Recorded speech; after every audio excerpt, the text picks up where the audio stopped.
बिस्मिल्लाहिर्रहमानिर्रहीम। प्रोग्राम आवाज़ दोस्त के साथ अपने देखने वाले तमाम नाजरीन को डॉक्टर कमर फारूक का अस्सलाम वालेकुम। आज का हमारा प्रोग्राम कई हवालों से मालूमाती प्रोग्राम है।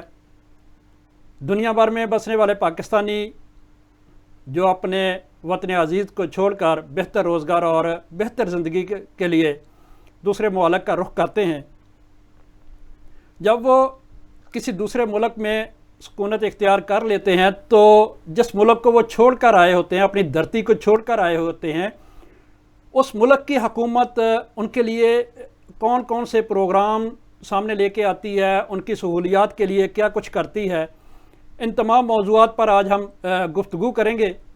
और अपने तमाम वो ओवरसीज़ तारकीन वतन भाई जो यूरोप के अंदर, मिडल ईस्ट के अंदर और दूसरे ममालिक के अंदर मौजूद हैं, वो अपने जो सफारत खाने हैं, कौंसल खाने हैं, उनसे इस हवाले से क्या मदद ले सकते हैं और हुकूमत पाकिस्तान जो प्रोजेक्ट देती है ओवरसीज़ पाकिस्तानियों के लिए, उन तक रसाई कैसे मुमकिन हो सकती है।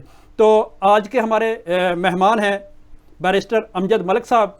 मैं उनका थोड़ा सा तारफ़ आप तमाम सुनने वालों के सामने रखता हूँ ताकि गुफ्तगू जब हो रही हो तो आपको उस गुफ्तगू का पस मंज़र समझने में ज़्यादा दिक्कत महसूस ना हो। बैरिस्टर अमजद मलिक बरतानवी वकला की तंजीम एसोसिएशन ऑफ पाकिस्तानी लॉयर्स के चेयरमैन हैं और बरतानिया में इंसानी हकूक़ का सन 2000 का बेहतरीन वकील एवार्ड रखते हैं। वो ह्यूमन राइट्स कमीशन पाकिस्तान और supreme court bar association Pakistan के ताहियात मेंबर हैं। अमजद मलिक बरतानिया में पाकिस्तानियों की आवाज़ हैं। वो 2 किताबों के मुसन्नफ़ हैं और पाकिस्तान और बरतानिया में इंसानी हकूक़ और शख्सी आज़ादियों के ऊपर इनके आर्टिकल मकामी और पाकिस्तानी अखबारों में छपते रहते हैं। वो पाकिस्तान में ओवरसीज़ मिनिस्ट्री के ज़ैली अदारे में 2 साल 2016 से 18 तक ओवरसीज़ पाकिस्तानी फाउंडेशन के चेयरमैन बोर्ड ऑफ गवर्नर्स भी रहे हैं और उन्होंने अपने दौर में दूररस इस्लाहात की बुनियाद भी रखी। वो बरतानिया में 18 साल से अपनी वकला की फ़र्म अमजद मलिक सॉलिसिटर्स चला रहे हैं, जिसने बहुत से मशहूर मुकदमात में साइलिन की कानूनी मदद की है ताकि इंसाफ की राह हमवार हो सके और दाद रसी मुमकिन हो। तो सबसे पहले तो मैं अपने प्रोग्राम में बैरिस्टर अमजद मलिक साहब को खुश आमदीद कहूँगा और दूसरा मेरे साथ रोज़ाना के प्रोग्राम की तरह जंग और जियो के नुमाइंदा स्पेन जवाद मलिक साहब हमें टेलीफोन लाइन पर आज दस्तयाब होंगे। हम उनसे भी मुख्तलिफ मौज़ूआत पर जो ज़ेर बहस होंगे उस पर गुफ्तगू करेंगे। सबसे पहले तो मैं अपने मेहमान की जानिब बढ़ूँगा बैरिस्टर अमजद मलिक साहब की तरफ से। सर, सबसे पहले तो ब्रीफली हमारे जो नाजरीन हैं उनको बताइएगा कि जो हुकूमत पाकिस्तान है वो कोई भी हो, किसी भी जमात की हो, वो ओवरसीज़ पाकिस्तानियों के लिए वो क्या इक़दामात उठाती है। बहुत शुक्रिया डॉक्टर साहब, आपके तारुफ का भी शुक्रिया और आपके मौके का भी शुक्रिया कि आपने आज लाइन पे लिया ताकि हम तारकीन वतन की इश्यूज़ पे बात कर सकें। कोई भी हुकूमत के तारकीन वतन की तादाद 8 से 10 मिलियन है, मुल्क से बाहर वो रहते हैं, डिफरेंट खित्तों में रहते हैं और पाकिस्तान की इकॉनमी में बहुत कलीदी किरदार अदा करते हैं। 25 बिलियन तक सरमायाकारी करते हैं। टूरिज्म इंडस्ट्री में हमारी एयरलाइन भरी जाती है और वहाँ पे आप लोकल जो है कंज्यूमर जो है उसको इस्तेमाल करते हैं, इन्वेस्टमेंट करते हैं, सरमायाकारी करते हैं, अपना घर बनाते हैं, अपने ख़ानदान की कफालत करते हैं और मुल्क से बाहर काम के सिलसिले में लोग गल्फ़ में जाते हैं, यहाँ शहरियत अख्तियार करते हैं यूरोप एंड यूके में और अमेरिका में। और फिर हमारी जो सर्विस इंडस्ट्री है, हमारे डॉक्टर्स, इंजीनियर पूरी दुनिया में जो है खिदमत अंजाम देने जाते हैं और इन रिटर्न पाकिस्तान को उसका फ़ायदा होता है। गवर्नमेंट ऑफ पाकिस्तान जो है, हर गवर्नमेंट चाहती है कि तारकीन वतन उनकी साइड पे हों, तारकीन वतन उनसे खुश रहें और वो उनके लिए कुछ ऐसे इकदाम करते रहें ताकि वो जो गैर एलानिया सफारती रोल है उनका, कि वो सफारतकारों के तौर पे मुल्क से बाहर पाकिस्तान का झंडा बुलंद करते रहें, पाकिस्तान के इमेज को बेहतर करते रहें। जहां आप सहूलियात की बेहतरी में मदद कर सकते हैं, सरमायाकारी में मदद कर सकते हैं, वह करें। अपने अपनी होस्ट कंट्री में अपना ताउन और अपना इन्फ्लुएंस बढ़ाए ताकि GSP प्लस जैसे जो प्रोजेक्ट्स या जो चीज़ें हैं उससे पाकिस्तान को फ़ायदा हो।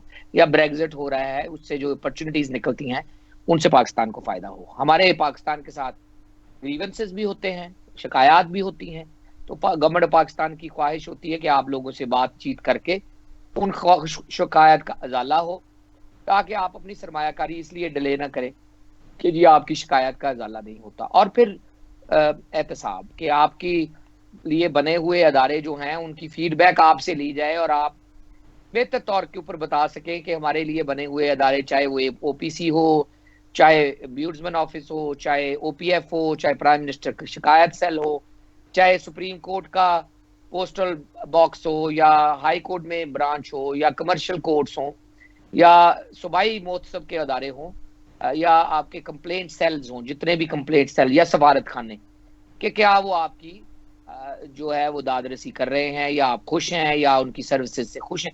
तो मोटा मोटा यही होता है हर हुकूमत का कि इन 4-5 चीज़ों के ऊपर आपको साथ लेके चले, आपके लिए सरमायाकारी के लिए मौके पैदा करें, आपकी शिकायत की दादरसी करें और आपको बेहतर रिप्रेजेंटेशन दे, ताकि आप पाकिस्तान से खुश रहें। जी बिल्कुल, जिस तरह आपने कहा कि दादरसी मुमकिन हो सके, ज़्यादा से ज़्यादा सहूलियात वहाँ पहुँचाई जा सकें, लेकिन मलिक साहब हमेशा ये शिकायत हमारे सामने रही हैं। ओवरसीज़ हमेशा यही शिकायत करते नज़र आते हैं, जब भी कोई हुकूमती नुमाइंदा हमारे दरमियान आता है उस वक्त भी, और जब भी कोई प्रोग्राम भी हो तब भी, कि हुकूमत हमसे तो बहुत ज़्यादा तवक्कुआत रखती है। जब भी कोई पाकिस्तान के अंदर कोई कुदरती आफत आ जाए या कोई सानिया हो जाए तो हमारी तरफ देखती है, लेकिन हमें वो सहूलियात जिनका वो वादा करती है वो हम नहीं पहुंचाई जाती। आप इस हवाले से क्या कहेंगे? ये आपका वैलिड सवाल है। मैं 2 साल हेल्म ऑफ अफेयर्स में रहा हूँ, आपके पास मैंने विजिट भी किया है 2017 में गालबन जी, और एडवाइजरी काउंसिल में आप यूरोप से नुमाइंदे भी लिए, उनसे भी आरा ली और प्राइम मिनिस्टर को ब्रीफ भी किया।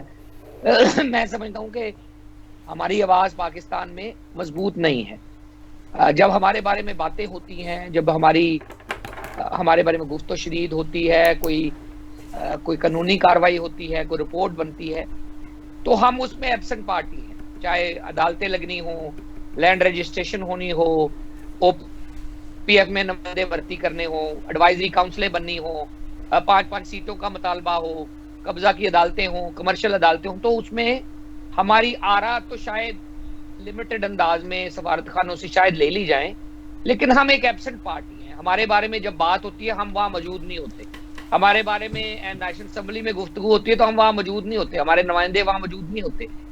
तो पहले तो मेरे ख्याल में 5-5 असेंबली में सीटें दें, इनडायरेक्ट नुमाइंदगी जिस तरह खवातीन और टेक्नोक्रेट को दी गई हैं, ताकि कम से कम आप हमारे बारे में बात करें तो तमाम रीजन से हमारा नुमाइंदा हमें वहाँ रिप्रेजेंट करे। आप हमें एब्सेंट पार्टी के तौर पे डील ना करें।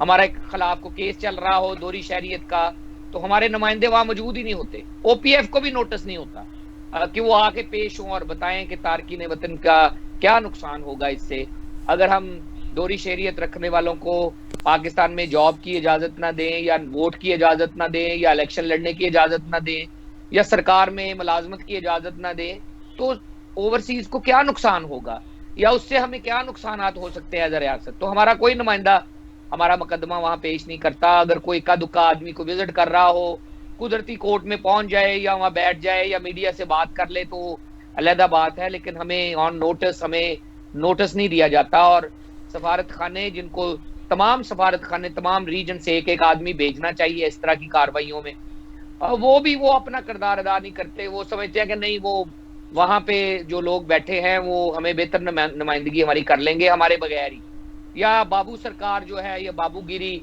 वो हमें आगे नहीं आने देती। वो इलेक्शन कमीशन के सेक्रेटरी हों, ओवरसीज के सेक्रेटरी हों, या दूसरे महकमों के सेक्रेटरी दाखिला हों, वो आने ही नहीं देते। वो कहते हैं यार वो वहां बैठे हैं, वो ठीक है, हम यहाँ उनका फैसला कर लेंगे। सबसे मैं समझता हूँ बुराइयों की सबसे बड़ी जड़ हमारी नुमाइंदगी ना होना है, हमारा वहां ना होना है। हमारी बात हो और हमारी नुमाइंदगी ना हो, वो जो चीज है वो हमारी कमी पूरा नहीं कर सकती। और मेरे ख्याल में जब तक आप अपनी नुमाइंदगी मुअस्सर नहीं करेंगे तो हम इसी तरह ही आपस में बातें करते रहेंगे, इसी तरह ही कहते रहेंगे कि हमारा ये मसला हल नहीं हुआ। जी बिल्कुल, हम जब तक नुमाइंदगी नहीं होती उस वक्त हम इसी तरह कहते रहेंगे कि हमारा मसला हल नहीं होता। लेकिन मलिक साहब, जिस तरह हुकूमत ने जो मौजूदा हुकूमत है उसने वोट के हक़ की बात की कि हम ओवरसीज़ को वोट का हक़ दे रहे हैं, उसके बाद अब इलेक्शन लड़ने की जो दोहरी शहरियत के मालिक हैं उनको इलेक्शन लड़ने की बात कह रहे हैं कि वो बिल लेके जा रहे हैं पार्लियामेंट के अंदर। अभी आपने जो बात की है कि जिस तरह ख़वातीन की मखसूस नशस्तें हैं इस तरह हमें नशस्तें दी जाएँ, क्या जो इलेक्शन की बात हो रही है और जो आप कह रहे हैं इनमें बेहतर क्या है? क्या इलेक्शन की भी चलनी चाहिए और जो नुमाइंदगी की बात कर रहे हैं वो नुमाइंदगी मिलनी चाहिए? आपकी क्या राय है इस पे? डॉक्टर साहब, ये आप शायद बेहतर समझ सके, मीडिया के लोग हैं। मैं समझता हूँ 5-5 सीटों की इनडायरेक्ट जो मुतनासिब नुमाइंदगी के तहत जितने जितने रीजन में लोग हैं, आपके पास 1 मिलियन, 1.5 मिलियन, 2 मिलियन लोग हैं यूरोप में, आपका एक नुमाइंदा होना चाहिए, यूके का एक होना चाहिए, यूरोप का एक होना चाहिए, अमेरिका का एक होना चाहिए, साउथ एशिया का एक होना चाहिए, गल्फ से 2-3 होने चाहिए।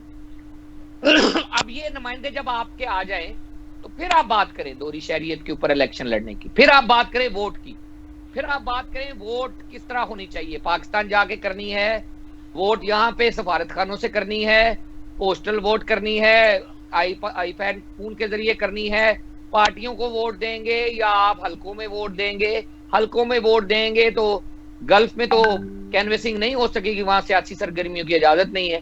अब 5 मिलियन लोग जो है वहां पे जलसे जुलूस नहीं हो रहे होंगे, और बार्सिलोना में अच्छी खासी गहमा गहमी होगी, देगे पक रही होंगी, और बरतानिया में रोज कोई ना कोई शाम को मजलिस हुआ करेगी। तो गल्फ वाले कहेंगे कि यार बरतानिया में तो इतनी गहमा गहमी है, यूरोप में बार्सिलोना में तो इतनी गहमा गहमी है, और हमें आप इजाजत ही नहीं दे रहे।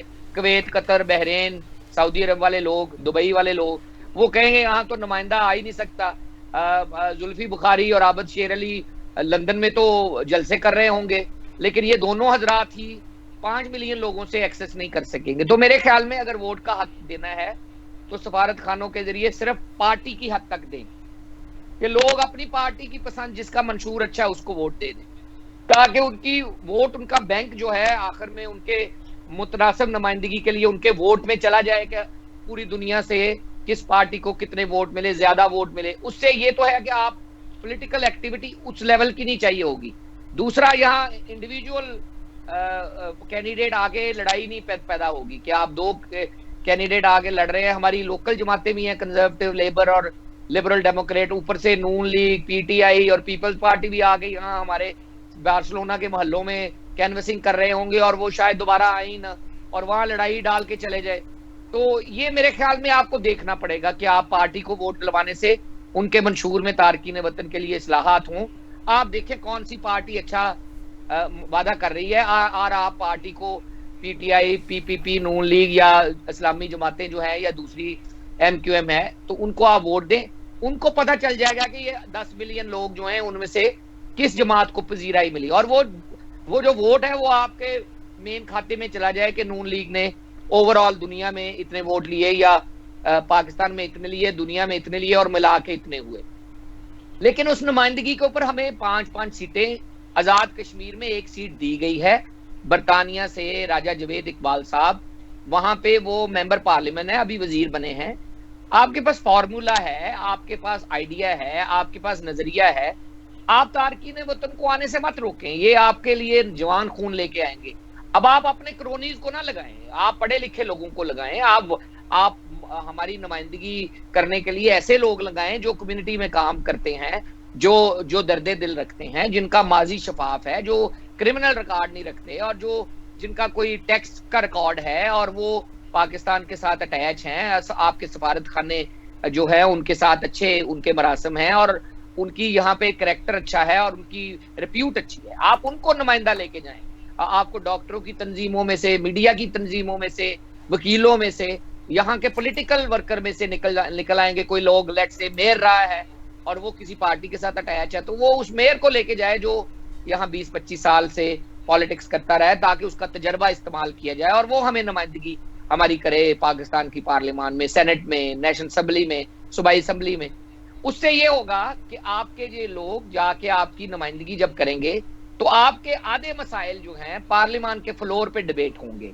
आपकी डेड बॉडी रिसीव होती है, नहीं होती है, उसके ऊपर क्या कानून साजी चाहिए, आपके बच्चे बार्सिलोना मिलान फ्रांस में स्कूलों में जाते हैं, आपका सफारत खाना क्यों अंग्रेजी या इस्लामियात की क्लासें इटालियन जबान में या स्पेनिश जबान में नहीं लगा रहा, या क्या हम कर सकते हैं, या ओपीएफ किस तरह ऑनलाइन ट्यूशन कर सकता है कि हमारे बच्चे 20-20 की तादाद में सफारत खाने में शाम को क्लासें पढ़ सकें, अरबी सीख सकें, उर्दू सीख सकें, या पाकिस्तानियत सीख सकें, पाकिस्तान के बारे में मुतालिया, पाकिस्तान के बारे में आपकी जबान में दस्तयाब हो। लेकिन जब आपके नुमाइंदे होंगे तो आपकी फ्लाइट्स की रिजम्पशन, आपका ओवरसीज का बैंक, आपका कुछ सेमिनार, आपका कुछ सालाना कोई खाना, आपका वजीर अंडर प्रेशर होगा ओवरसीज का कि भी ये 10 लोग मेंबर पार्लियामेंट हैं, ये चाहते हैं कि तारकीन वतन का कोई सेमिनार मुकर्रर किया जाए सालाना। तो ये वो चीजें हैं जो आपके नुमाइंदगान के इस्लामाबाद होने से आसान होती जाएंगी। हमने, मुझे अच्छी तरह याद है, यूरोप के लिए रिपोर्ट्स बना के भेजी और बार्सिलोना में भी आपसे पूछ के रिपोर्ट्स बना के भेजी प्राइम मिनिस्टर को, उसकी अप्रिसिएशन भी हुई। लेकिन उनमें से वो काम, उनकी लेट से हम फारग हो गए, आ गए घरों में, उसके ऊपर आपके नुमाइंदे ना होने की वजह से आगे काम नहीं हो सका। ऊपर से ओपीएफ के बोर्ड के ऊपर यूके यूरोप का नुमाइंदा ही उन्होंने खत्म कर दिया। तो लेट से अगर हमने ये कहा था कि ओपीएफ बार्सिलोना, फ्रांस और इटली में पाकिस्तान और उर्दू और इस्लामियात के ऊपर छोटे छोटे मैट्रिक या 8वीं जमात तक का सिलेबस बना के भेजे उस जबान में, तो वो काम वही रुक गया। फ्लाइट रिजम्पशन जहां नहीं थी, जहां से फ्लाइट नहीं जा रही थी, वो रुक गया। बैंक की ब्रांच का इशू था बार्सिलोना में, वो रुक गया।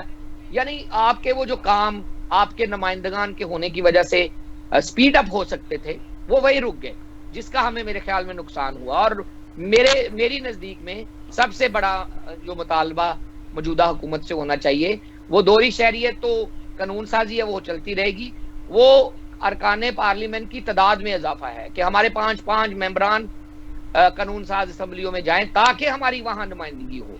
आपको जरूरत पड़ती है कि खवातीन की नुमाइंदगी पार्लियामान में हो, आपको जरूरत पड़ती है कि उलमा की नुमाइंदगी पार्लियामान में हो, टेक्नोक्रेट की पार्लियामान में नुमाइंदगी हो। लेकिन ओवरसीज पाकिस्तानी 25 बिलियन की सरमायाकारी करते हैं, हमारी नुमाइंदगी क्यों ना हो? और ये नुमाइंदगी ही इंश्योर करेगी कि आपकी जो जायज ग्रीवेंसेस, क्लेम्स, कंप्लेंट्स और ख्वाहिशात हैं पाकिस्तान से, वो पार्लियामान के फ्लोर के ऊपर डिबेट हों और तभी उनका हल निकलेगा। जी बिल्कुल, मसाइल का हल उसी वक्त है जब पार्लियामेंट के फ्लोर पर गुफ्तगू होगी। आप देख रहे हैं हमारा प्रोग्राम आवाज़े दोस्त न्यूज़ यूरोप के फेसबुक पेज पर लाइव। आज के हमारे मेहमान हैं बैरिस्टर अमजद बलक साहब, हमें इस वक्त देख रहे हैं आसिफ अनायत साहब, नईम इमरान गोंदल साहब देख रहे हैं। वो कहते हैं ये सब ट्रक की बत्ती के पीछे लगाने वाली बातें हैं जो हुकूमत हमें लगाए हुए है। सबसे अच्छा और रिपोर्ट पेश की जाती है। पिछले 8 सालों से इंसाफ मांग रहा हूं लेकिन कोई अदारा इंसाफ देने के लिए तैयार नहीं है। ये आफ्ताब राजा साहब हैं, जुल्फ़कार अली साहब देख रहे हैं हमें, सुगरा बीबी देख रही हैं, चौधरी ग़ुलाम मोहम्मद देख रहे हैं, और आरिफ महमूद साहब हैं, कामरान खान साहब देख रहे हैं, मोहम्मद सरवर चौधरी साहब देख रहे हैं, मलक अरशद नईम साहब देख रहे हैं, ये दोस्त हैं मोहम्मद सदीक साहब देख रहे हैं, शाहिद रज़ाक साहब देख रहे हैं, सुलेमान सानी देख रहे हैं, और नवीद ख़ान है, मोहम्मद तारिक साहब देख रहे हैं, अहमद गुज्जर साहब देख रहे हैं, अंसारी आलम है, और शकील डिंगा साहब देख रहे हैं, उन्होंने अस्सलाम वालेकुम कहा है सबको। रिजवान एराई है, आतिफ साइम है, और नासिर मजरू हैं, और हाफिज़ बदर देख रहे हैं, हमज़ा आरफ गुज्जर साहब हमें देख रहे हैं। तो आज का हमारा मौजू है कि तारकीन वतन के लिए हुकूमती पॉलिसियाँ और दुनिया भर में सफारती मिशंस का किरदार। मेरे साथ मौजूद हैं जंग और जियो के नुमाइंदा जवाद चीमा साहब। जवाद साहब, आप मेरी आवाज़ सुन रहे हैं? जी डॉक्टर साहब, मैं आवाज़ आ रही है जी। जिस तरह मलिक साहब ने बात की है नुमाइंदगी की कि हमें पार्लियामेंट के अंदर 5-5 सीटें दी जाएं, जो इलेक्शन का और जो दोहरी शहरियत के मामला तो वो चलते रहेंगे, आप इस पर क्या कहेंगे? जी डॉक्टर साहब, सबसे पहले तो मैं मलिक साहब को अपने प्रोग्राम में खुशामदीद कहता हूं कि आपने उनको इनवाइट किया और इनका एक जामे जो मौक़िफ़ है ओवरसीज़ के बारे में, और इनकी माशाल्लाह बहुत ज़्यादा एक्सपीरियंस भी है। इन्होंने जो ओवरसीज़ के लिए जो खिदमात की हैं और जो उनके इश्यूज़ को रेज़ किया है पाकिस्तान के अरबाब इख्तियार तक, मैं इनको खराज तहसीन पेश करता हूँ। तो डॉक्टर साहब, बात ये है कि मलिक साहब ने जो बात ये कही, ये तो हम बहुत अरसे से हम भी कह रहे हैं, और मैं मलिक साहब की बात से 100% एग्री करता हूँ कि हमें जो है जब तक नुमाइंदगी नहीं दी जाएगी कानून साज असेंबलीज में, तब तक तो हमारे मसाइल हल हो ही नहीं सकते। हमारे मसाइल आमतौर पर कौमी असेंबली और सेनेट में वो लोग पेश करते हैं जिनका ओवरसीज के साथ दूर दूर तक तल्लुक ही नहीं है। आमतौर पर ओवरसीज का या नुमाइंदा वो बना दिया जाता है या वजीर वो बना दिया जाता है जिसके इलाके से शायद चंद लोग ही जो है बैरून मुल्क मुकीम होंगे। तो मलिक साहब ने बहुत अच्छी सजेशन पेश की है और इससे बेहतर हम भी मुख्तलिफ प्रोग्राम से इस चीज को डिस्कस कर चुके हैं कि जब तक हमारी बाकायदा नुमाइंदगी हमारे कानून साज इदारों में नहीं होगी, हमारे मसाइल हल नहीं होंगे। और मलिक साहब ने कहा कि 5, मेरे ख्याल में 5 भी जो नुमाइंदे, जितनी हमारी बड़ी तादाद है, तकरीबन जो है 70 से 80 बिलियन जो है ना मिलियन, वो अफराद जो बैरून मुल्क मुकीम है, और तकरीबन 1 मिलियन के करीब तो यूके के करीब में मौजूद हैं जो पाकिस्तानी हैं। तो इसी तरह 1 मिलियन के करीब पूरे यूरोप में फैले हुए हैं। तो शायद 5 नुमाइंदे भी हम कम पड़ जाए ना, जितनी बड़ी तादाद है हम बैरून मुल्क मुकीम लोगों की।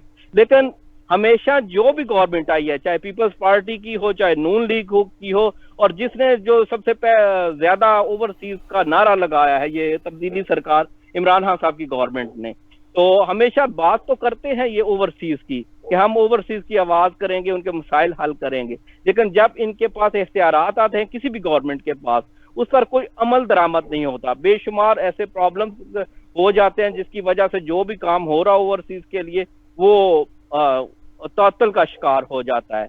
ओवरसीज पाकिस्तान की माशत में एक रीढ़ की हड्डी की हैसियत रखते हैं और इनको एक गाय की तरह ही लिया जाता है। जो गाय दूध तो देती है, उसका दूध तो बहुत मजेदार होता है, उसका गोश्त भी मजेदार होता है, लेकिन उस गाय को अपने पास नहीं बिठाना चाहते और अपने पास नहीं रखना चाहते, लेकिन उससे मुस्तफीद तो होना चाहते हैं, उससे फायदा तो उठाना चाहते हैं।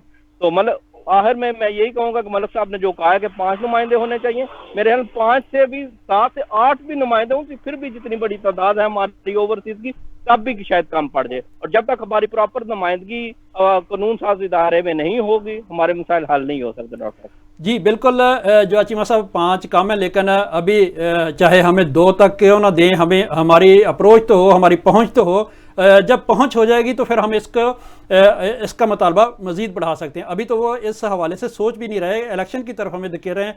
मलिक साहब, आपकी जानब आऊँगा। आपने बैंक के हवाले से बात की कि बार्सिलोना में बैंक की ज़रूरत है। बार्सिलोना क्या, पूरे यूरोप के अंदर जिधर भी पाकिस्तानी मौजूद हैं वो सोचते हैं कि स्कूल और बैंक हो, लेकिन जो आज डिजिटल रोशन बैंक के हवाले से खान साहब ने नई पॉलिसी सामने लेके आए हैं, क्या ये बैंक का जो निज़ाम वो डिजिटल दे रहे हैं, ये इस को पूरा नहीं कर रहा, इस कमी को पूरा नहीं कर रहा?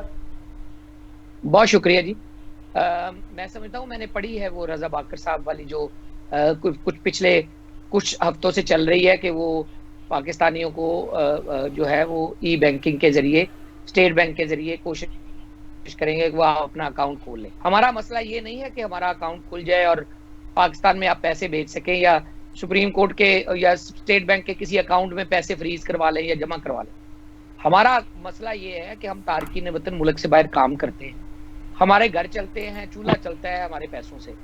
हम चाहते हैं कि हमें हुंडी के जरिए पैसे भेजने की बजाय हमारा ई अकाउंट हो। हम सफारत खाने जाएं, शनाख्ती कार्ड दिखाएं, हमारा शनाख्ती कार्ड का जो नाइकोप कार्ड नंबर है वो हमारा अकाउंट हो।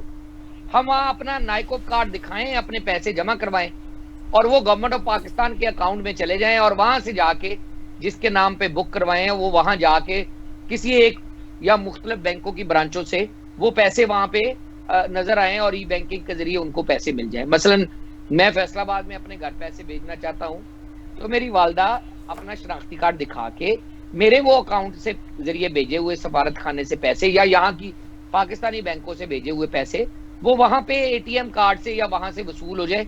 उनको जॉइंट अकाउंट कार्ड इशू हुआ हो या उनकी कोई लिमिट हो या वहां पे कोई आपका अकाउंट का जो है वो वहां पे आपको कोई सहूलत दी गई।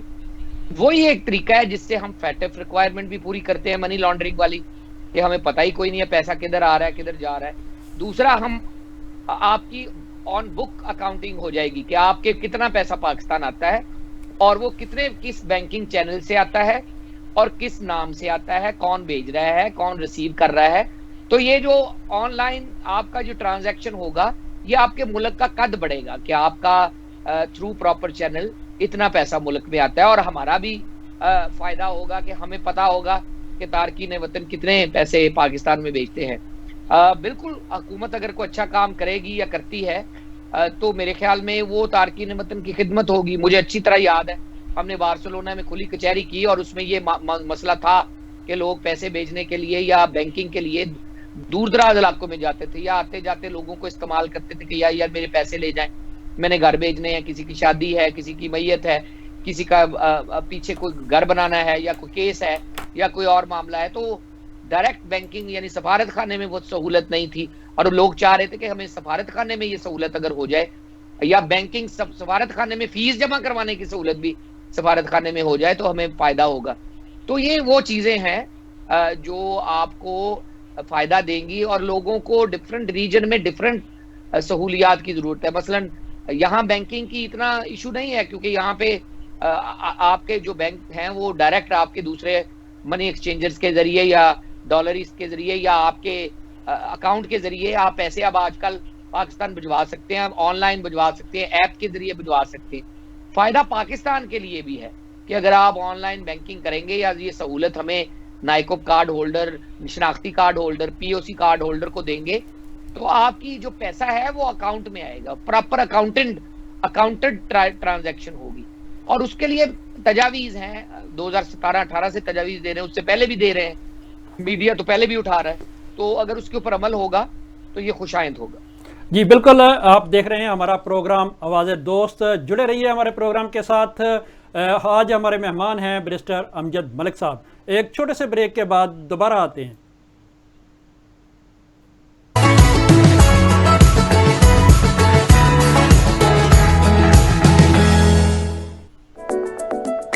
डालडा, हमारी क्वालिटी ही हमारी पहचान है। आपका और हम सबका पसंदीदा डालडा सनफ्लावर ऑयल और देसी घी अब यूरोप में तमाम छोटे बड़े स्टोर्स पर दस्तयाब है। डालडा को यूरोप भर से होलसेलर्स और डिस्ट्रीब्यूटर्स की फौरी जरूरत है। मजीद मालूमात के लिए अभी राब्ता करें 003464279388। खुर्रम स्वीट एंड बेकर्स बादलोना साल हर साल से आपकी खिदमत में पेश मक्खन से तैयार करदा स्पेशल बेकरी आइटम्स और खस्ता फास्ट फूड, मिठाई के जायके ऐसे कि आप भूल ना पाए। शादी ब्याह और दीगर तकरीबात के लिए मॉल ऑर्डर पर तैयार करवाएं, फ्री होम डिलीवरी के साथ। बर्थडे और वेडिंग केक तैयार करवाएं जैसे आप चाहें। बेकर्स की दुनिया का जगमगाता सितारा खुर्रम स्वीट एंड बादलोना। डायरेक्टर चौधरी खुर्रम यकूब आफशाह जहानिया। एड्रेस काये चिली नंबर 51। वेलकम बैक जी, आप देख रहे हैं प्रोग्राम आवाज़ दोस्त और आज का हमारा मौजू है कि तारकीन वतन के लिए हुकूमती पॉलिसियाँ और दुनिया भर में सफारती मिशंस का किरदार। आज के हमारे शुरका में बड़ा नाम बरतानिया में मौजूद बैरिस्टर अमजद मलिक साहब और जंग और जियो को जो स्पेन से नुमाइंदगी करते हैं जो चीमा साहब हमारे साथ मौजूद हैं। मलिक साहब, आपकी तरफ ही बढ़ूँगा। आपने अभी पीओसी कार्ड के हवाले से अक्सर दोस्त मुझसे सवाल करते हैं और सवाल ही नहीं बल्कि हुकूमत से गिला भी करते हैं। वो मैं आपके सामने भी रखता हूँ क्योंकि आप जब 2016, 17 और 18 की बात कर रहे हैं तो उस वक्त भी ये मामला इसी तरह था और आपके शायद नोटिस में भी हो। पीओसी कार्ड वो लोग जो स्पेन में नेशनलिटी हासिल करते हैं और वो कार्ड बनवाते हैं पीओसी ताकि उनको वीज़ा ना लेना पड़े और पाकिस्तान के अंदर जो मुख्तलिफ सहूलियात हैं वो ईज़ीली ली जा सकें। अक्सर दोस्त ये कहते हैं कि पीओसी कार्ड पर हमारा पाकिस्तान का एड्रेस काट दिया गया है, वहाँ पाकिस्तान का हमारा कोई परमानेंट एड्रेस नहीं है, सिर्फ स्पेन का जो हमारा परमानेंट एड्रेस है वही लिखा हुआ है। अगर पाकिस्तान के अंदर हमारे साथ कोई हादसा हो जाता है तो वहाँ से एम्बुलेंस उठा के हमें स्पेन भेजेगी या हमारे घर भेजेगी जबकि घर का एड्रेस नहीं है। तो इस हवाले से आप क्या कहेंगे और ये क्यों एड्रेस काटा गया? पीओसी टेक्निकली उन लोगों को दिया जाता है जिनकी दोहरी शहरियत नहीं होती या जो नाइकोब कार्ड के हकदार नहीं होते। हमारे सिर्फ 18 मुल्कों के साथ दोहरी शहरियत के मुआदे हैं। जिन लोगों के साथ हमारे दोहरी शहरियत के मुआदे नहीं हैं, जिन मुल्कों के साथ, तो वो सिर्फ एक पासपोर्ट रख सकते हैं, या पाकिस्तान का या उस मुल्क का। लेकिन अगर वो बैन अल-अक़वामी पासपोर्ट रखते हैं, तो क्योंकि उनका पाकिस्तान से तल्लक है तो उनके लिए सहूलत पैदा की गई है कि वो पाकिस्तान ओरिजिन कार्ड की, वो पाकिस्तान से तल्लक रखते हैं, उसका एक कार्ड बनवा लें जिसके लिए जरिए वीजे के लिए आसानी हो, जायदाद के खरीदने के लिए आसानी हो, आने जाने के लिए सफरी सहूलियत के लिए आसानी हो। लेकिन आपकी बात जायज़ है, पीओसी कार्ड होल्डर को भी जो है उसमें उनकी बेसिक डिटेल्स होनी चाहिए, उनके घर का पता होना चाहिए, नंबर होना चाहिए, शनाख्ती कार्ड या ये जो नंबर्स हैं उन्हें चाहिए, ताकि नादरा से डिटेल हासिल की जा सके हादसे की सूरत में। और मेरे ख्याल में तो मैं इससे आगे जाता हूं कि आपके नायकुब कार्ड, पीओसी और आईडी कार्ड एक ही तरह का एक ही कार्ड होना चाहिए, चाहे उसी में ओपीएफ की डिटेल भी हो, उसी में आपकी बैंक डिटेल भी हो, यानी आपका बैंक का अकाउंट भी वो बन जाए। और लेटर ऑन कहीं ना कहीं जाके ये देखिएगा इंशाल्लाह ताला यही बनेगा, क्योंकि आप इतना अधूरा सा कार्ड नहीं बना सकते कि इतनी सारी वो पैसे दें और लोग उसमें एक बेसिक इंफॉर्मेशन हो। उससे तो आप पुराना जमाना फिर ठीक था कि आपके पासपोर्ट के ऊपर मोहर लगा दी जाती थी, वो स्टिकर लगा दिया जाता था और आपको पाकिस्तान में वीजा फ्री एंट्री थी, उसकी फीस भी बहुत कम थी। तो ये मोर और लेस आज नहीं तो कल ये इंशाल्लाह ताला इस पे काम होना चाहिए। और जायज डिमांड है कि उसके ऊपर पाकिस्तान का, जब आपने मान लिया कि हम पाकिस्तानी ओरिजिन है, तो उसका पाकिस्तान का एड्रेस और पाकिस्तान की डिटेल्स होनी चाहिए, ताकि हादसे की सूरत में या गुम होने की सूरत में या कोई ऐसे मसला होने की सूरत में जहां बंदा अगर पाकिस्तान में है और उसके पास पीओसी कार्ड है तो उससे राब्ता किया जा सके। और ये रीजनेबल डिमांड है, कोई इतना बड़ा चीज नहीं है कि जिसके ऊपर अमल नहीं हो सकता। तो सर ये डिमांड हम कहाँ पर रखें जो पूरी हो सके?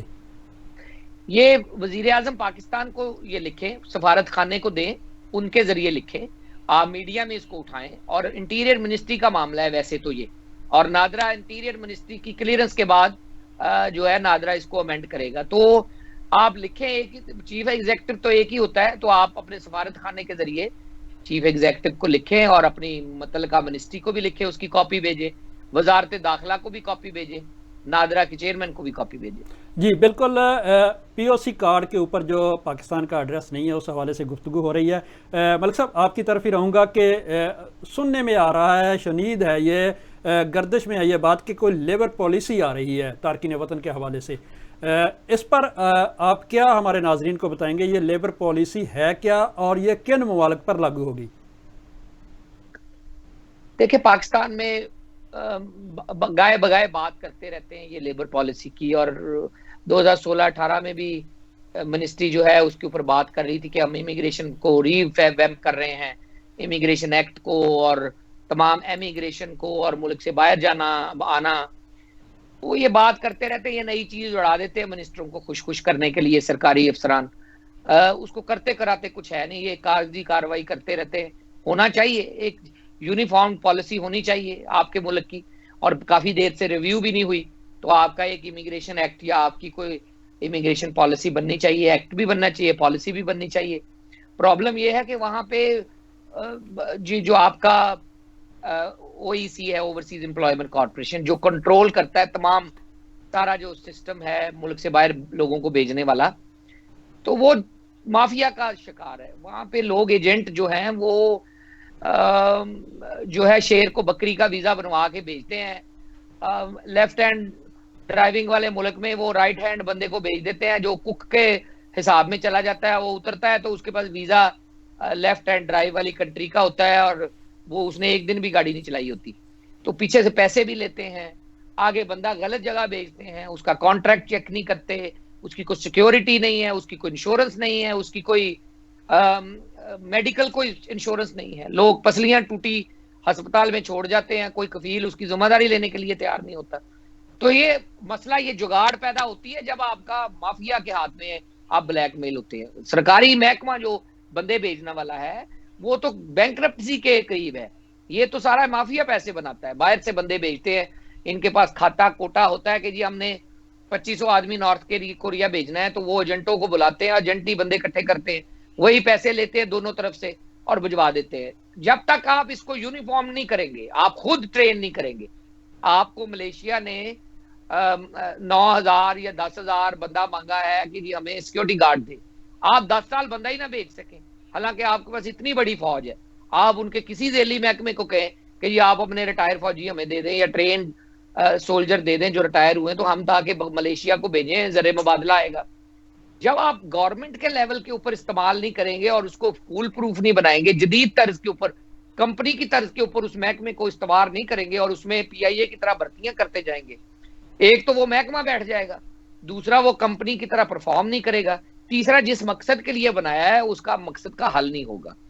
आप बंदे भेजें टारगेटेड कि जी हमें नर्सें चाहिए बरतानिया में, हॉस्पिटैलिटी इंडस्ट्री में बरतानिया चाहिए लोग, सिक्योरिटी वाले लोग चाहिए मलेशिया में, सऊदी अरब में लेबर चाहिए, ड्राइवर चाहिए, कुक चाहिए, प्लम्बर चाहिए, ब्रिकलेयर चाहिए, मेसन चाहिए, और जो कुक और जो दूसरी ममालिक में जो डिमांड है उसकी लिस्ट देख के आप OIC को टारगेट दें कि आप उनके जो नेक्टा और दूसरे महकमे हैं जो ट्रेनिंग करते हैं, आप उनको लिस्ट दें और फिर वेबसाइट में लगाएं कि ये पूरे पाकिस्तान में लोग अवेलेबल हैं जो मुल्क से बाहर जाना चाहते हैं।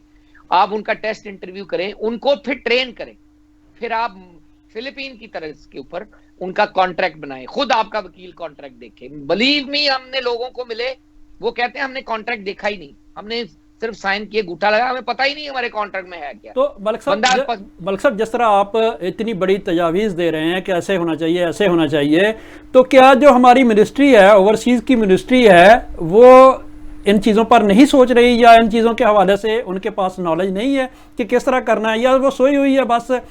वो जिस तरह जो चीमा साहब ने कहा है कि ऐसा मिनिस्टर लगा दिया जाता है जिसके इलाके से 2 लोग भी बाहर नहीं होते।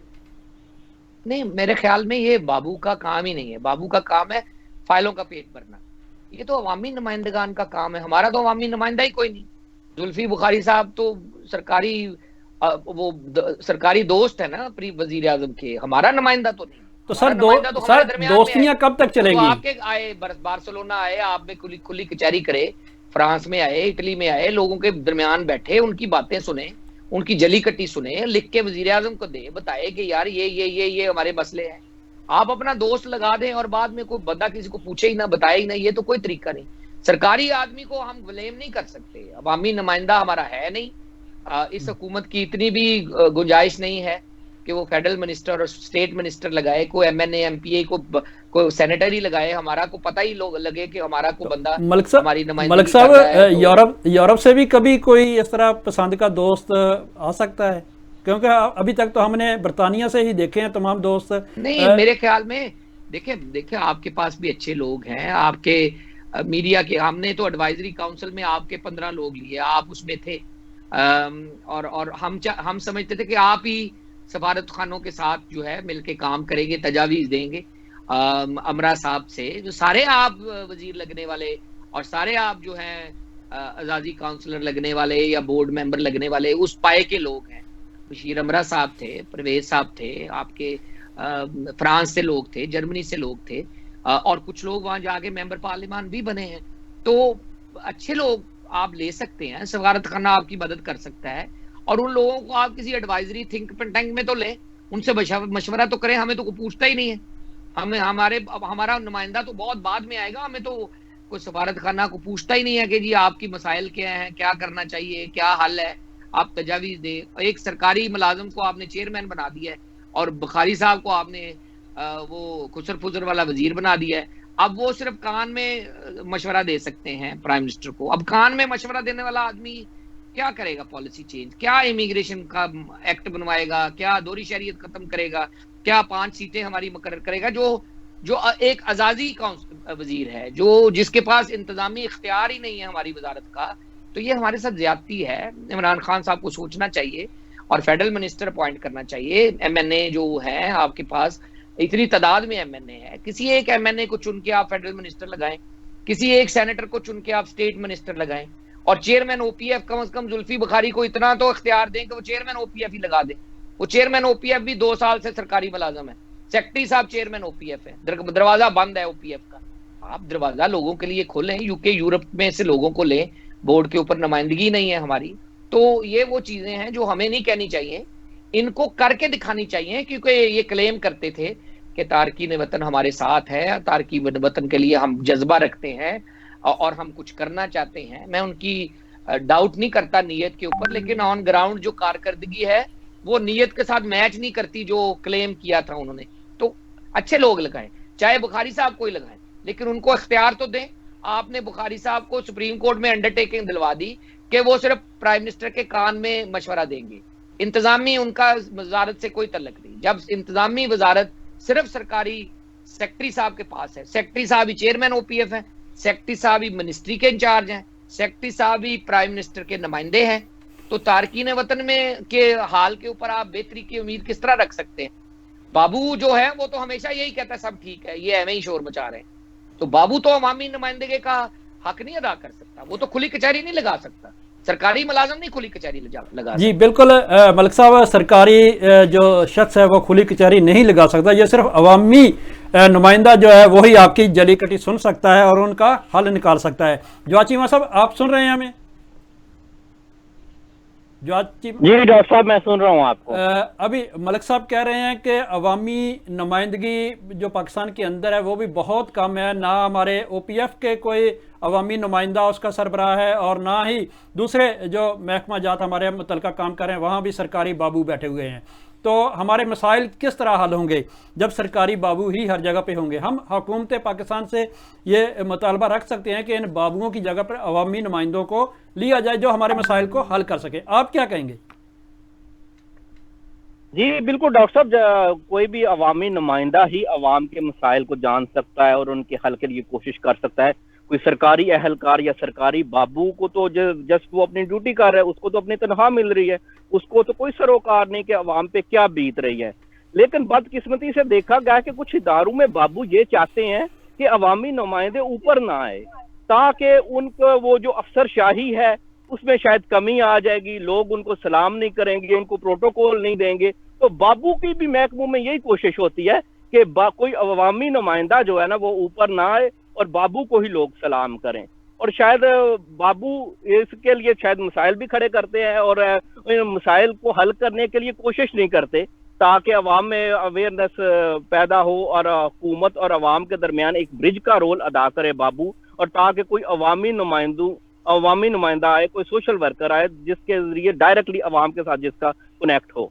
और लेकिन तो कोई सरोकार नहीं। लेकिन जवाद साहब, बार्सिलोना के अंदर तो देखने में आया है कि बाबू जो हमारे समाजी नुमाइंदे हैं उनको भी दबा रहे हैं।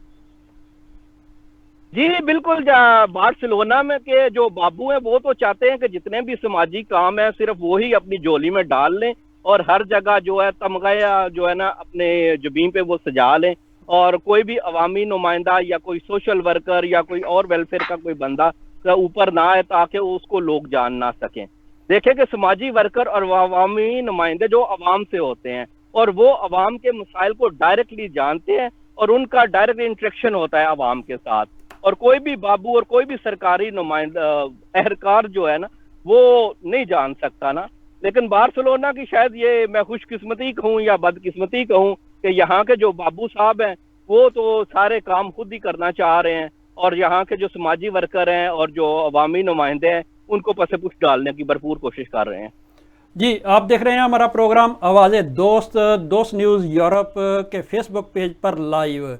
हमें इस वक्त जो हमारे दोस्त लाइव हमें देख रहे हैं उनमें शामिल है आफ्ताब अशरफ साहब हमें देख रहे हैं, शकील डिंगा साहब देख रहे हैं, उन्होंने लिखा है कि मलिक साहब भी इससे पहली हुकूमत का हिस्सा रह चुके हैं। कासम अली साहब देख रहे हैं और गुलाम सरवर चीमा साहब देख रहे हैं, मोहम्मद सरवर चौधरी हैं, नईम इमरान साहब हैं, इस हड्डी को तोड़ने की कोशिश कर रही है, मोहम्मद आरफ भट्टी साहब हैं, सैयद मिकाद हुसैन साहब देख रहे हैं, शकील डिंगा साहब उन्होंने लिखा है मलिक साहब आपके लिए कि मलिक साहब की नज़र से एक बहुत बड़ा गुजरात का केस गुजरा है, पिछले 20 साल से एक ओवरसीज़ जिसका नाम नासिर अवान है अभी तक इंसाफ का तलबगार है। तो इस हवाले से उन्होंने सवाल किया है कि इस पर क्या कहेंगे। औरंगज़ेब हमें देख रहे हैं, नईम अकरम साहब हैं, इब्रार हुसैन मलिक साहब हैं, अंसर महमूद साहब हैं, अता चीमा साहब हैं, रिजवान अहमद गोंदल हमें देख रहे हैं, काशिफ मलिक साहब हैं, माजिद अतारी साहब हैं, अकरम महमूद साहब हैं, काजी जमशेद अज़हर साहब हमें देख रहे हैं, अमजद साहब हैं, अनवर महमूद साहब हैं, तारिक महमूद साहब हैं, कमर दोहा साहब हैं और शीज़ा अदनान हैं हमें देख रही हैं, और शकील डिंगा साहब उन्होंने कहा है कि पहली वाली हुकूमतें भी तो ऐसे ही करती रही हैं। मेहदी सैयद साहब देख रहे हैं, आदिल हुसैन है, राना साहब हमें देख रहे हैं, शकील डिंगा साहब देख रहे हैं ओवरसीज़ की प्रॉब्लम इस वक्त भी और अब भी वही की वही हैं। शकील डिंगा साहब ने लिखा है, उन्होंने कहा है कि बार्सिलोना में भी अभी तक वेलफेयर अताशी की 2 साल से सीट खाली है। जी वो तो अभी तक खाली है, इंशाल्लाह शायद कभी वो फिल हो जाए, वहाँ पर कोई वेलफेयर अताशी को नामजद कर दिया जाए। लेकिन सुनने में यही आ रहा है कि हुकूमत पाकिस्तान जो है वो वेलफेयर अताशीज़ की जो सीटें हैं वो ख़त्म करने जा रही हैं। क्या बैरिस्टर अमजद साहब इस बात में कोई हकीकत है कि जो वेलफेयर अताशी हैं यूरोप के अंदर मुख्तलिफ कौंसल खानों के अंदर उनको ख़त्म करने जा रही है हुकूमत? मेरे ख्याल में ये जो पुराने लोग आ गए हैं वो जड़ें बना लेते हैं, और यहाँ पे लोगों के तल्लुकात पीछे से होते ही हैं अपनी मिनिस्ट्रियों में और जो अवामी नुमाइंदों के जरिए मिनिस्टरों के जरिए। तो ये जो सिटिंग लोग होते हैं वो कोशिश करते हैं हम जाएं ही ना, और मौका ये बड़ी मुश्किल से जिंदगी में मिलता है, तो वो कोशिश करते हैं हम अड़े ही रहें, नया आए ना और हमें एक्सटेंशन मिलती रहे। और ये 2 साल 2.5 साल की मुद्दत होती है, वो 4-4 साल से लोग अटके रहते। मेरे ख्याल में तो बिल्कुल होनी चाहिए कम्युनिटी वेलफेयर अताशी की पोस्ट, और बंदा जो है वो डिफरेंट मिनिस्ट्रियों की बजाय ओवरसीज मिनिस्ट्री से या ओपीएफ से या जो अवामी जो ओवरसीज को डील करते हैं या पासपोर्ट का महकमा है या इमिग्रेशन का महकमा है, वहां से अफसर आने चाहिए, ताकि उनको नो हाउ हो, ताकि उनको पता हो कि हमने ओवरसीज को डील करना है और हमारा ये मकसद है। अब आप डिफरेंट मिनिस्ट्रियों के बंदे उठा के भेज देते हैं, उनका आपस में कोऑर्डिनेशन ही कोई नहीं होती। वो सेक्रेटरी के पास 20-25 जो CWA हैं, हर एक डिफरेंट मिनिस्ट्री का है, हर एक की डिफरेंट जुबान है, हर एक का डिफरेंट हिसाब किताब है। हमने वजीर आजम को रिकमेंड किया था कि आप ओवरसीज वेलफेयर अताशी वो भेजे जो जिस मुल्क में जाए तो वो पहले जबान सीख के आए, कि वो पहले लम्स में वो आपका जो जबान सिखाने वाला अदारा है इस्लामाबाद में 9 महीने की वहां कोर्स करे, डिप्लोमा पास करे, बार्सिलोना की स्पेनिश जबान उसको आती हो, फिर वो जाए उस मुल्क में, ताकि वो वहां पे जाके कम से कम मकामी कम्युनिटी के मसाइल को मकामी अकाबरीन के साथ डील कर सके और लेबर के मसाइल हल कर सके, वहां की मकामी लोगों के साथ बात कर सके। हमारे जो लोग आते हैं जब तक वो जबान सीखते हैं या पता नहीं कुछ सीखता भी है कि नहीं, तो वो हमारे बच्चों से तो बात ही नहीं कर सकते। सो लेट्स से जो बार्सिलोना आया है तो वो बार्सिलोना में आपके बच्चों से तो बात ही नहीं कर सकता, तो इसीलिए वो बुलाता भी नहीं है। तो इसका मतलब है 50% आबादी आपके सफारत खाने में आती ही नहीं है। आप लोग आ जाते हैं जो पाकिस्तान से आए हुए हैं, जो जबान जानते भी हैं या नहीं जानते हैं, लेकिन उनका सफारत खाने से राब्ता है। तो ये वो चीजें हैं, सफारत खाने में बिल्कुल चाहिए कम्युनिटी वेलफेयर अताशी और कमर्शियल अताशी, और ये लोग 2 in 1 भी हो सकते हैं, लेकिन ये जबान पे अबूर हो, इनको जबान पे अबूर हो, इनको हमारी नीड्स का पता हो। ये वहां की एम्बेसी से हमारे जो लोग हैं उनके नुमाइंदे वहां से ब्रीफिंग लेके आए कि मैं बार्सिलोना जा रहा हूं, ये बार्सिलोना के क्या मसले हैं और मैं उनमें से कितने मसलों का हल निकालूंगा, रादर देन के वो आके यहाँ पे लड़ाई यही होती रहे कि मैंने डींगे वालों का खाना खाना है, मैंने गुजरात वालों का नहीं खाना, और मैंने खारियां वालों का खाना है और गुजर खान वालों का नहीं खाना। ये हम एक ऐसी रेट रेस में बंदे को अफसर को डाल देते हैं कि वो हमारे मसाइल कहीं रह जाते हैं, वो तस्वीरों के शौक में सारा जो है वक्त गुजर जाता है। जी बिल्कुल बिल्कुल बल्क साहब, आपने हकीकत पर मबनी गुफ्तगू की है कि तस्वीरों पर ही सारा मामला रह जाता है। अब हम OPF की तरफ आएंगे। आप चेयरमैन रहे हैं डायरेक्टर बोर्ड ऑफ डायरेक्टर्स के। OPF है क्या? मुख्तसरन हमारे जो नाजरीन हैं उनको इस हवाले से मैं बिल्कुल हकीकतन ये बात कर रहा हूँ कि जब आप 2016, 17 और 18 में थे, उस वक्त जो यहाँ पर वेलफेयर अताशी थे मोहम्मद असलम गौरी साहब, जो जिनका कराची से तलक था, तो उन्होंने बहुत सारा काम किया, लोगों को हर फोरम पर उन्होंने खड़े होकर OPF के मुतल्लिक़ बात की कि OPF है क्या, OPF किस तरह आपकी मदद कर सकता है, OPF के ज़रिए आप क्या सहूलियात ले सकते हैं।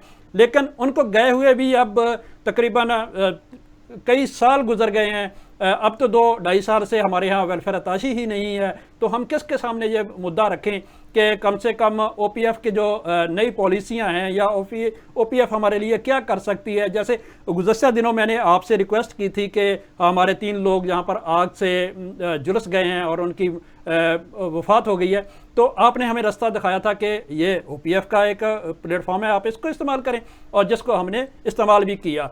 लेकिन अब बताने वाला कोई नहीं है। क्या ये जिम्मेदारी है सफारत खानों की और कौंसल खानों की, या बिल्कुल नहीं है कि ये आप जैसे समाजी कारकुन या आप जैसे जो नॉलेज रखते हैं लोग, उनसे ही हम पूछें?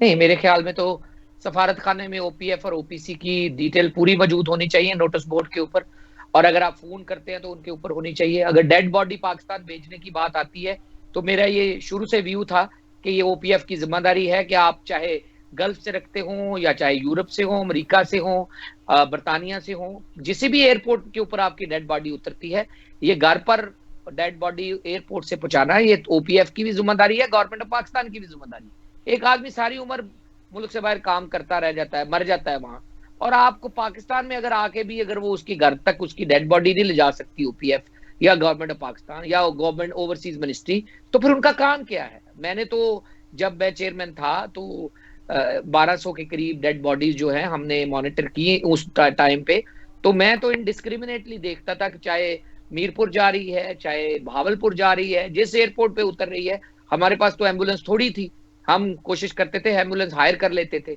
एम्बुलेंस हायर नहीं कर सकते थे या हायर पे भी नहीं मिलती थी तो हम ईदी की लेके एम्बुलेंस बट डेड बॉडी घर पहुंचवाते थे और कोशिश करते थे। हमारे दौर में भी कुवैत में आतिशज़दी का वाकया हुआ तो प्राइम मिनिस्टर ने हदायत दी, तो इस तरह हमने कोशिश की कि लोगों को घर तक जो है उनकी डेड बॉडी जो, और उसमें डिस्क्रिमिनेट नहीं की। ज्यादा तो गल्फ से लोग आते हैं क्योंकि उनके बीवी बच्चे ज्यादातर के पीछे पाकिस्तान में ही होते हैं, लेकिन अगर यूके, अमेरिका और इधर से भी लोग आए यूरोप से, तो हमने कोशिश की कि उनको, जो हमारा वहां पे असिस्टेंट डायरेक्टर है, वो डिस्क्रिमिनेट ना करे और कोशिश करे कि उसको दादरसी करे। और यही हमने मुद्दा आपके कहने के ऊपर भी आमिर इरशाद शेख साहब को पेश किया, और उनकी बड़ी मेहरबानी है कि उन्होंने MD के तौर पे अपना जो किरदार अदा किया, अपनी जिम्मेदारी अदा की, और आप लोगों को जो है वो सहूलत फराहम की जिसके आप हकदार हैं। कोई फेवर नहीं है, आप हकदार हैं। मेरा कहने का ये मकसद है कि ये बार्सिलोना में CWA की जिम्मेदारी होनी चाहिए। जब आपके पास डेड बॉडी का ट्रेवल डॉक्यूमेंट बनता है कि आप जब सीट बुक करवा के उनसे वो बनवाते हैं, उसकी जिम्मेदारी है कि उसी वक्त आपका वो नंबर ले, पाकिस्तान वाले का भी, यहाँ वाले का भी, और राब्ता रखे जब तक वो डेड बॉडी घर पहुंच नहीं जाती। जिस तरह हम आपस में राब्ते में थे, मैं पूछ रहा था कि कब है, ये कौन है वारिस पीछे, और ये कब चढ़ेगी यहाँ, और ये कब उतरेगी, और आप लोग एयरपोर्ट वालों को बता रहे थे बार बार। ये 2-3 दफा कैंसिल भी हुई, और जब वो उतरी तो 2 बजे थे सुबह के, और MD साहब जो हैं वो जाग रहे थे और मॉनिटर कर रहे थे कि डेड बॉडीज को रिसीव कर लिया जाए, घर पहुंचवा दिया जाए। यही अवामी खिदमत है, यही इनका काम है सरकारी मुलाजमीन का, कि वो मेक श्योर करें कि जिन लोगों के घर में ये कोहराम मचा है या डेड बॉडी जानी है, उनको कम से कम ये तो हो कि हमारी सरकार जो है वो हमारी दादरसी कर रही है, हमारा पुरसा दे रही है, या हमें मदद कर रही है, या हमें उतनी कम से कम सहूलत दे रही है जिसके हम मिनिमम हकदार हैं।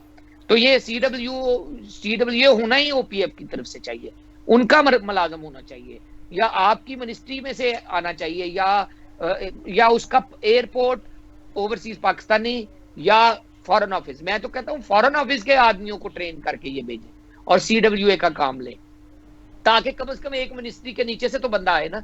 आप जूनियर अफसरों को CWA लगाएं, लेकिन उस मुल्क की जबान सीख के आए, ताकि वो जूनियर अफसर में जान होती है, भाग सकता है, जेलों में जा सकता है, पुलिस स्टेशनों में जा सकता है, कम्युनिटी इवेंट में जा सकता है, उनसे वो काम ले।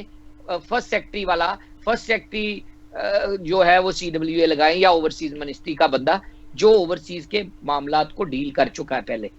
इधर उधर से जो है बानमती का कुनबा इकट्ठा करने से हमारे जो मसाइल हैं वो हल होने की बजाय मल्टीपल हो जाते हैं, क्योंकि जब आप एक मिनिस्ट्री के CWA या एक तरह के ट्रेन करके, या CWA ट्रेन ही ओवरसीज मिनिस्ट्री करे, तो वो अपनी मिनिस्ट्री को सही तरह से जवाब दे होंगे।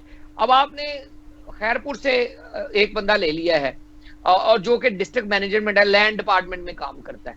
अब लैंड डिपार्टमेंट में काम करने वाला बंदा जो है, आप उसको कहें कि जी ओवरसीज मिनिस्ट्री का सारा मामला चलाए, तो वो मेरा ख्याल है टू मच आस्क, बहुत बड़ा उनके ऊपर जिम्मेदारी डालते हैं और उससे वो नताइज हासिल नहीं होते जो नताइज शायद आपका जी बिल्कुल बिल्कुल बल्क साहब, मुतलका शोबे से अगर बंदे को लिया जाए तो मसाइल बहुत हद तक कम हो जाते हैं और नए मसाइल भी पैदा नहीं होते। हमारे नाजरीन को मुख्तसरन बताइएगा कि OPF हमारे लिए करती क्या है, क्या क्या पैकेज है उनके पास? ये OPF जो है 70s में बना था। मेनली ये था कि आप जो मुल्क से बाहर काम के लिए जाते हैं वो जाते जाते पैसे दे के जाते हैं कि आपकी वो जो इंश्योरेंस जिसको कहते हैं आप, एक तो इंश्योरेंस होती है कि आप मरने और डिसेबिलिटी की सूरत में आपको कुछ पैसे मिले जैसे स्टेट लाइफ है। दूसरा ये पैसे देते हैं इमिग्रेशन एक्ट के तहत कि वो जो 6-7 हज़ार रुपये आपसे लेते हैं वो आपके चला जाता है OPF के अकाउंट में, वो आपको मेंबर बना देते हैं साल। तो उससे ये होता है कि आप उनके जो रायती स्कीमों के घर खरीद सकते हैं, आपके बच्चों की तालीम के लिए वो जो स्कूल बनाए हैं उन्होंने उनमें दाखिला ले सकते हैं। कोई आपकी जो वापस आते हैं जो कस्टम क्लियरेंस है, अगर आपके पास उनके सिल्वर गोल्ड कार्ड है तो उसमें राइट मिल जाती है। पासपोर्ट के रिन्यूअल में राइट मिल जाती है।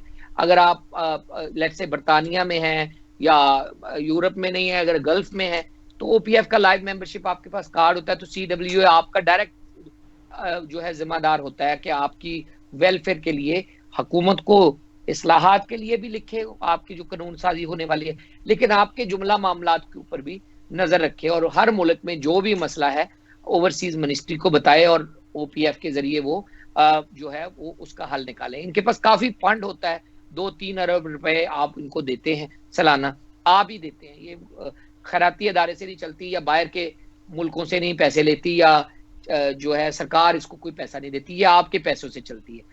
और अगर कोई मुल्क से बाहर काम के दौरान शहीद हो जाए या डिसेबिलिटी हो जाए तो 4 से 5 लाख रुपए जो है वो डेथ की सूरत में और 3 लाख के करीब जो है वो डिसेबिलिटी की सूरत में देती है। तो ये काफी सारे जो है मतलब जो हादसाती अमवात हो जाती हैं, जैसे वो आग लगी, हमारे 2 दोस्त एक्सीडेंट में इधर वफात पा गए, जो इस तरह उनकी फैमिलीज के लिए भी इनके पास कुछ इस तरह के मामलात होते हैं।